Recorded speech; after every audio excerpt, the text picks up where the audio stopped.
अगर पैसा बन सकता था तो इन्होंने बनाया है।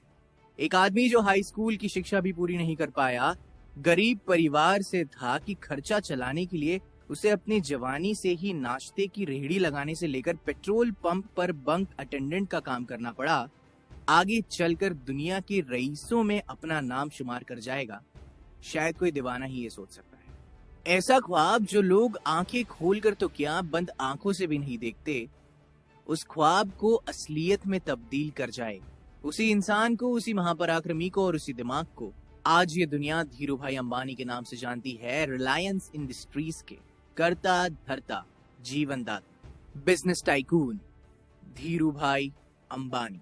जिंदगी ने इनसे बड़ी कच्ची उम्र में बहुत कुछ छीन कर बहुत सारा तजुर्बा दे दिया, और उस गर्म खून की उम्र में पाया गया वो ज्ञान और कमाया गया वो तजुर्बा इन्हें इस लायक बना गया कि जब एक वृद्ध के तौर पर वो इस दुनिया को अलविदा कह गए तो उनकी संपत्ति का मूल्य 62,000 करोड़ रुपयों से भी ज्यादा था। जिस इंसान ने एक एक रुपए की कीमत का आभास किया है, तो अपना इतना बड़ा ये एम्पायर, साम्राज्य और अपनी खुद की एक दुनिया बहुत बलिदान, बहुत मेहनत, खुद पर अटूट विश्वास और उस सपने के लिए लगन और प्यार के बलबूते पर ही खड़ा कर पाया। एक आम चेहरा जिसने हर एक गरीब को उम्मीद दी कि सफल होने के लिए पैसा नहीं, अपनी नीयत चाहिए। सफलता उन्हीं को मिलती है, उन्हीं को प्राप्त होती है जो उसके लिए रिस्क उठाने के लिए तैयार होते हैं। धीरूभाई ने हर बार साबित किया कि जोखिम लेना व्यवसाय का नहीं, आगे बढ़ने का मंत्र है। इनका जन्म 28 दिसंबर 1932 को गुजरात के जूनागढ़ के एक छोटे से गांव चोरावड़ में धीरजलाल हीरालाल अंबानी नाम से हुआ।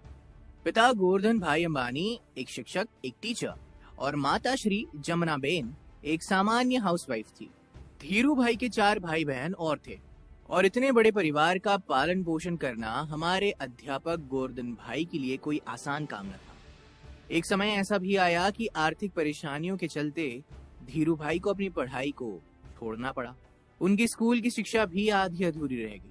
पिता की मदद करने के लिए धीरूभाई ने यूं ही छोटे मोटे काम करने शुरू कर दिए। लेकिन कोई भी इंसान सफलता के कदम रातों रात नहीं चूमता। हर एक सफलता के पीछे ढेरों असफलताएं छुपी होती है, ढेरों करवटें बदलने वाली रातें छुपी होती है। धीरूभाई अंबानी पर ये सारी की सारी बातें एकदम सटीक और खरी उतरती है, कोयले में तराशे हुए हीरे की तरह। पढ़ाई तो उन्होंने छोड़ दी, लेकिन उसके बाद सबसे पहले उन्होंने फल और नाश्ता वाश्ता बेचने का काम शुरू किया, लेकिन इसमें कुछ खास मुनाफा नहीं हुआ।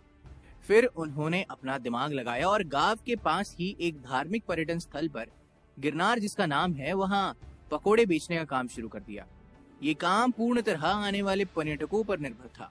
जो साल के कुछ समय तो अच्छा चलता था, बाकी समय इसमें कोई खास मुनाफा नहीं होता था। धीरूभाई ने इस काम को भी कुछ समय बाद बंद कर दिया। अपने बिजनेस में धीरूभाई को भी असफलताएं मिली। बड़े से बड़ा खिलाड़ी भी जीत का स्वाद हार के कई घूंट पीने के बाद ही चखता है। बिजनेस में मिली ये पहली 2 असफलताओं के बाद उनके पिता ने उन्हें नौकरी करने की सलाह दी, लेकिन नौकरी के दौरान भी बिजनेस। कैसे? धीरूभाई के बड़े भाई रमणीक भाई उन दिनों यमन में नौकरी किया करते थे। उन्हीं की मदद से और उन्हीं की पहचान से धीरूभाई को भी यमन जाने का मौका मिला। वहां पर उन्होंने शेल कंपनी के पेट्रोल पंप पर नौकरी की शुरुआत की as a petrol bunk attendant, and just within 2 years, महज 2 सालों में ही अपने टैलेंट और अपने दमखम पे वहां पर वो प्रबंधक के पद तक पहुंच गए। नौकरी तो यूं ही चलती रही, लेकिन नौकरी के दौरान भी उनका मन इसमें कम लगता था और व्यवसाय, अपना खुद का बिजनेस करने में ज्यादा रहता था। उन्होंने हर उस एक सिचुएशन पर, हर एक संभावना पर इस समय में विचार किया कि किस तरह वो एक सक्सेसफुल बिजनेसमैन बन सकते हैं। 2 छोटे इंस्टेंसेस हुए, 2 छोटी घटनाएं बिजनेस के प्रति उनके जुनून को बयां करती है। ये दोनों घटनाएं उस समय की है जब वो शेल कंपनी को अपनी सर्विसेज दे रहे थे। जहां पर वो काम करते थे, वहां काम करने वाले कर्मियों को चाय महज 25 पैसे में मिलती थी, लेकिन धीरूभाई पास ही एक बड़े होटल में चाय पीने जाते थे, जहां पर चाय की कीमत 1 रुपए हुआ करती थी। और उस जमाने में 1 रुपया मतलब बहुत होता था, वो भी चाय के लिए। उनसे जब इसका कारण पूछा गया तो उन्होंने सीधा सिंपल एक जवाब दिया, बड़े होटल में बड़े बड़े व्यापारी आते हैं और बिजनेस के बारे में बातें करते हैं। वहां तक अपनी पहुंच, अपना कॉन्टैक्ट और अपनी रीच बनाने के लिए, इस एक रीजन के लिए वो 25 पैसे की जगह 1 रुपए की चाय में अपना पैसा इन्वेस्ट करने में समझदारी मानते थे। ऐसी छोटी छोटी बारीकियां ही इस लड़के को बना गई धीरूभाई अंबानी। धीरूभाई ने अपने ही तरीके से बिजनेस मैनेजमेंट की शिक्षा ली। आगे चलकर वॉर्टन और हॉवर्ड से पारंपरिक ट्रेडिशनल तरीके से डिग्री लेने वालों को इन्होंने अपने यहाँ पर नौकरी पर रखा। इसी तरह दूसरी एक और घटना है जो उनकी पारखी नजर और उनके विजन को और अवसर को सेंस करने की क्षमता की ओर इशारा करती है। हुआ ये कि उन दिनों यमन में चांदी के सिक्कों का प्रचलन था। धीरू भाई को यह एहसास हुआ कि इन सिक्कों की चांदी का मूल्य सिक्कों के मूल्य से ज्यादा है, तो क्यों ना इसके साथ कुछ किया जाए। उन्होंने लंदन की एक कंपनी को इन सिक्कों को गलाकर आपूर्ति करनी शुरू कर दी। यमन की सरकार को जब तक इस बात का पता चला, वे मोटा मुनाफा कमा चुके थे। ये दोनों घटनाएं इशारा कर रही थी कि धीरू भाई कुछ बड़ा करने के लिए बने हैं और एक सफल बिजनेसमैन बनने के उनके अंदर सारे गुण हैं। लेकिन चुनौतियां और उसके साथ आने वाली सफलता हर कामयाब इंसान के सफर का हिस्सा होते हैं। यमन में धीरू भाई का समय बीत रहा था कि वहां आजादी के लिए लड़ाई शुरू हो गई और ढेरों भारतीयों को यमन छोड़ जाना पड़ा। इस परेशानी के आलम में धीरू भाई को भी यमन छोड़ना पड़ा। ईश्वर ने एक सफल बिजनेसमैन बनाने के लिए सिचुएशंस, परिस्थितियां गढ़नी शुरू कर दी। इस नौकरी के चले जाने के बाद उन्होंने नौकरी की जगह बिजनेस, अपना खुद का बिजनेस, अपना खुद का धंधा करने का निर्णय लिया। लेकिन व्यवसाय शुरू करने के लिए पैसों की जरूरत थी। धीरू भाई के पास इन्वेस्टमेंट के लिए कोई बड़ी रकम नहीं थी, इसलिए उन्होंने अपने मामा त्र्यंबकलाल दावाणी के साथ मसालों और शक्कर के व्यापार की शुरुआत की। यहीं पर रिलायंस कमर्शियल कॉर्पोरेशन की नींव पड़ी। इसके बाद रिलायंस ने सूत के कारोबार में प्रवेश किया। कपड़ा, सूत, यहाँ भी सक्सेस ने धीरू भाई के कदम चूमे और जल्द ही वो बॉम्बे सूत व्यापारी संघ के कर्ता धर्ता बन गए। ये बिजनेस रिस्क और जोखिमों से भरा हुआ था और उनके मामा को जोखिम पसंद नहीं था, इसलिए जल्द ही दोनों के रास्ते अपने अपने अलग हो गए। इससे रिलायंस पर कोई खास फर्क नहीं पड़ा और 1967 में रिलायंस टेक्सटाइल्स अस्तित्व में आए। इसी साल रिलायंस ने अहमदाबाद के नरोदा में टेक्सटाइल मिल की स्थापना की।